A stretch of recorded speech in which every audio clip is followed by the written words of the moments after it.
أعوذ بالله من الشيطان الرجيم. بسم الله الرحمن الرحيم. قل أندعو من دون الله ما لا ينفعنا ولا يضرنا ونرد على أعقابنا بعد إذ هدانا الله كالذي استهوته الشياطين في الأرض حيران له أصحاب يدعونه إلى الهدى ائتنا.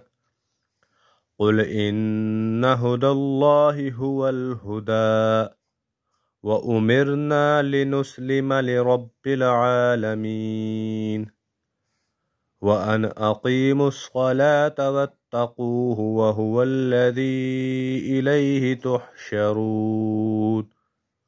وهو الذي خلق السماوات والأرض بالحق ويوم يقول كن فيكون قوله الحق وله الملك يوم ينفخ في الصور.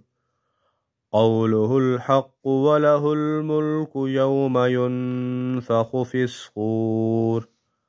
عالم الغيب والشهادة وهو الحكيم الخبير. وإذ قال إبراهيم لأبيه آزر أتتخذ أصناما آلهة إني أراك وقومك في ضلال مبين. وكذلك نري إبراهيم ملكوت السماوات والأرض وليكون من الموقنين. فلما جن عليه الليل رأى كوكبا قال هذا ربي. فلما أفل قال لا أحب الآفلين. فلما رأى القمر بازغا قال هذا ربي. فلما رأى القمر بازغا قال هذا ربي.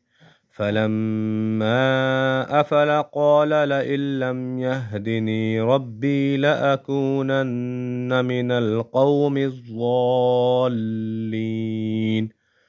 فلما رأى الشمس بازغة قال هذا ربي هذا أكبر.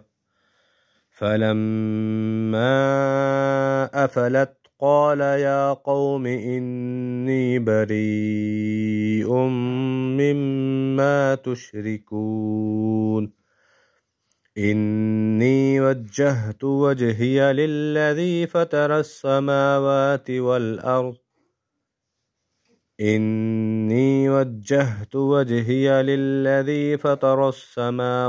والأرض حنيفا وما أنا من المشركين. وحاجه قومه قال أتحاجوني في الله وقد هدان.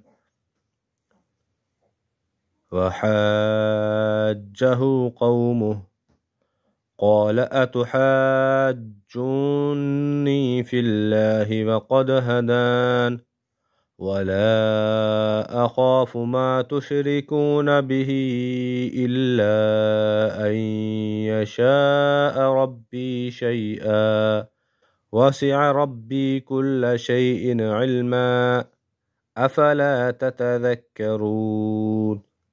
وكيف أخاف ما أشركتم ولا تخافون أنكم أشركتم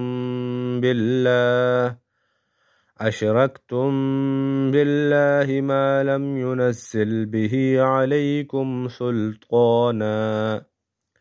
فأي الفريقين أحق بالأمن إن كنتم تعلمون. الذين آمنوا ولم يلبسوا أيمانهم بظلم أولئك لهم الأمن وهم مهتدون. صدق الله العظيم.